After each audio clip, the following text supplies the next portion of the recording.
What's good, guys? Akeal Senpai here. We are back with another video. Hopefully you guys once again are enjoying this setup. I really do appreciate all the love and growth and all the support you guys have been showing on this channel. If you guys enjoy this video and enjoy the upcoming videos and this whole format, all in all, be sure to leave a thumbs up and be sure to subscribe for more content, guys. But anyways, you guys see the title. You guys know what's up. Today we are talking about the most influential games of the 2010s. Now, I thought this video would be very appropriate considering that we are at the end of 2019. I don't think there seems to be any other really big games that are coming out for the rest of the year. So I thought it might have been a great time to make this. And considering that we're not only at the end of the year, we're at the end of another decade, guys, and we're on our way to a whole new decade of the 2020s. So in the comment section, guys, be sure to leave your favorite game of the 2010s, what resonates with you the most within the whole 2010s, and maybe some other game related consoles or anything of the such that has served you well during the 2010s. But anyways, guys, let's get to it. Now, just to clarify before we get into this any further, there is not going to be a numerical type order thing from least to greatest or anything like that. This is going to be kind of like random and just, you know, overall, I guess, randomized once again.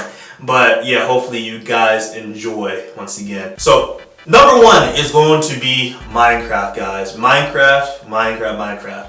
Although I do believe that this may have started in 2009, the culture really picked up within the 2010s, and it is still very rampant as we get into the end of 2019. And with this being said, I mean, it's kind of crazy to think about that now, like even like with the Minecraft memes, it still seems to be really, really popular, but I stopped playing it after a certain point.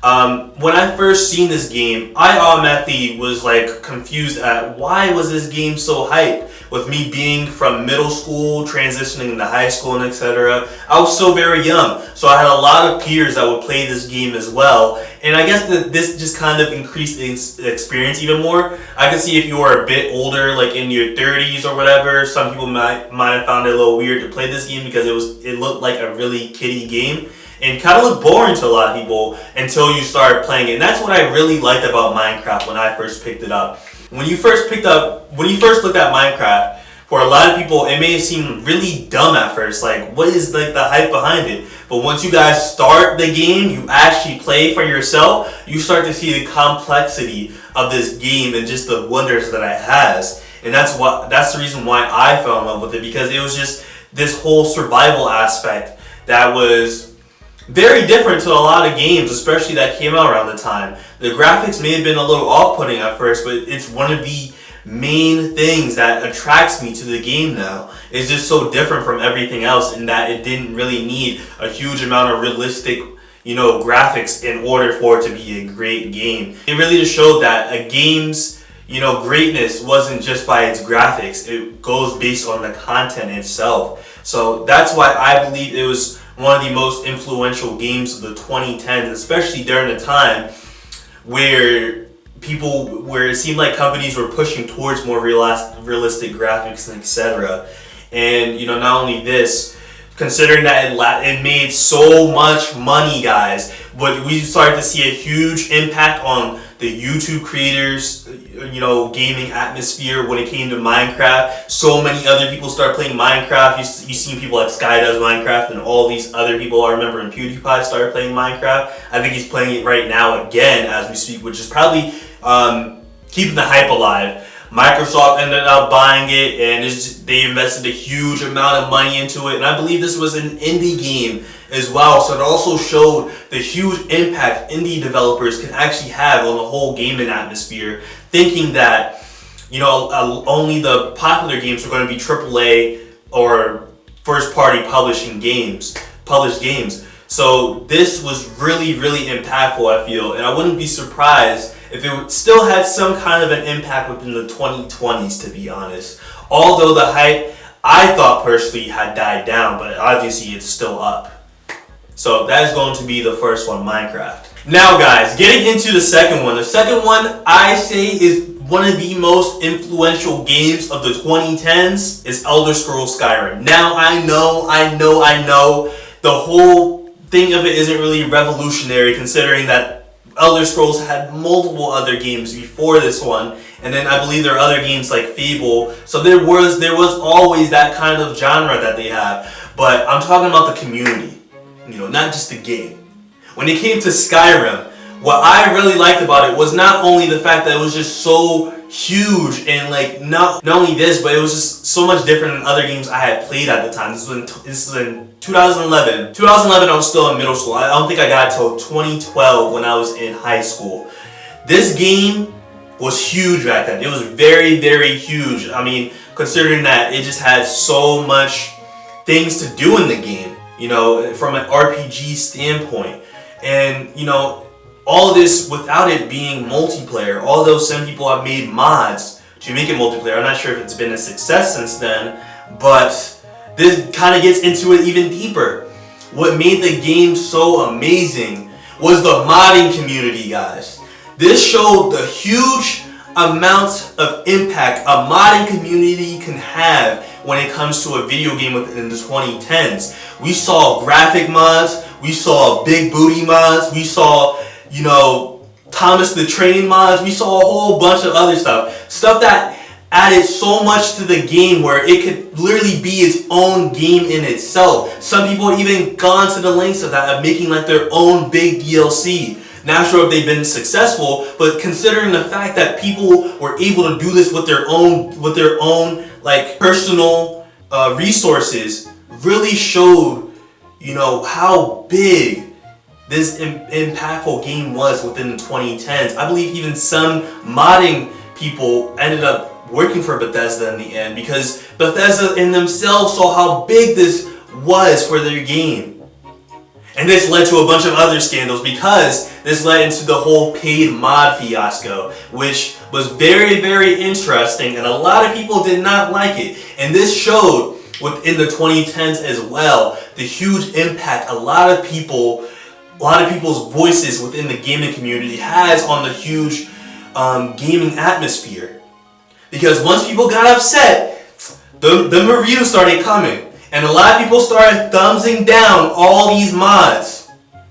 I mean, it was good for the mod creators in a way because they were able to get some kind of, payment for this. I believe they can still get donations, but considering that they had like some kind of paid subscription, it was kind of cool for them because, excuse me, because in a lot of ways, these modding creators, they were adding stuff that Bethesda should have already had in the original game, honestly.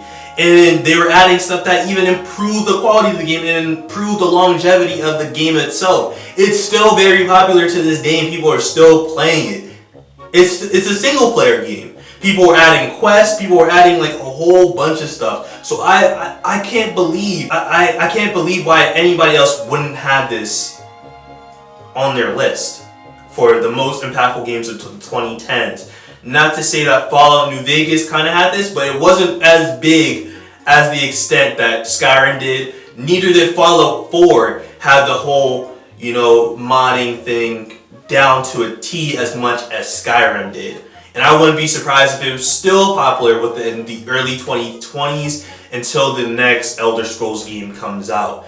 Although I'm a little worried about how that's going to go considering the whole modding, the whole situation involving Fallout 4 and Fallout 76. Alright, so for number 3, guys, that kind of just bounces right off of that, showing the huge impact the gaming community can have on the on developers or even just the community as a whole, and how much of a voice the gaming community actually had, especially within the 2010s, is Mass Effect 3.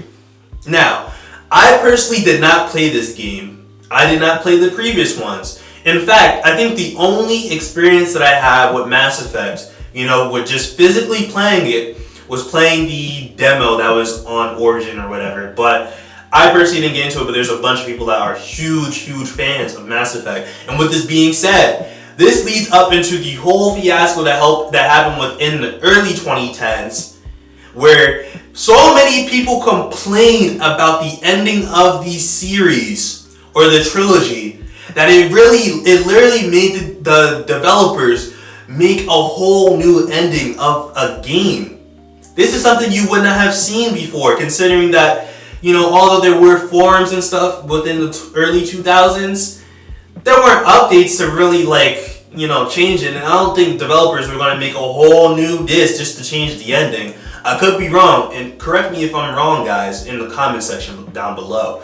But, getting into this even deeper, it just once again really shows how much of the gaming community as a whole has evolved within 2010s. And in terms of impact, it gets into the fifth game or the fifth game and sixth game in a way, kind of just showing what kind of an impact the gaming community has. And that's going to be Fez. A lot of people may have forgotten about this, but Fez was a very, very, very popular indie game back on Steam in I believe 2013, 2014. I could be wrong, correct me if I'm wrong once again. But this showed, after some scandals in some situations, I personally don't really remember exactly, so you guys can, clarify in the comments.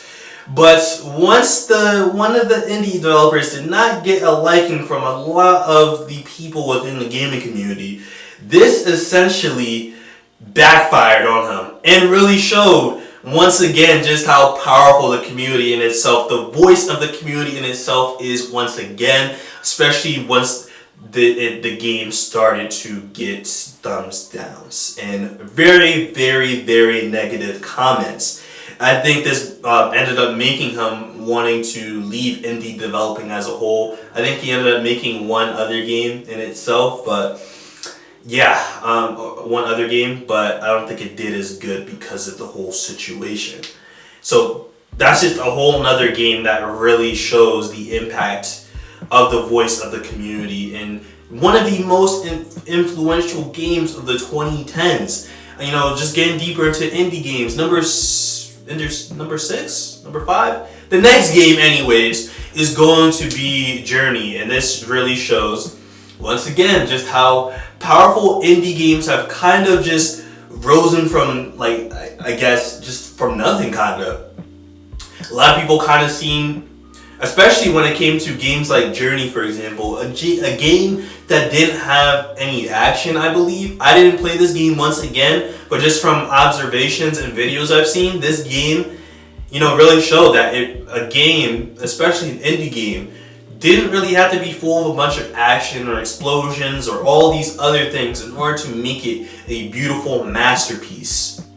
And this is why the game blew up and got so many great reviews and etc. So this just really shows, once again, the power of indie developing, indie gaming within the 2010s. And indie gaming has really evolved over the years for sure. It's really just something you guys would have to talk about within the 2010s and the gaming culture in itself. And this gets into the next game. I'll just say that this is going to be number 7. I'm not sure if it's correct. I'll correct it in the video probably, but if not, the next game anyways is going to be League of Legends, guys. Let me get some water.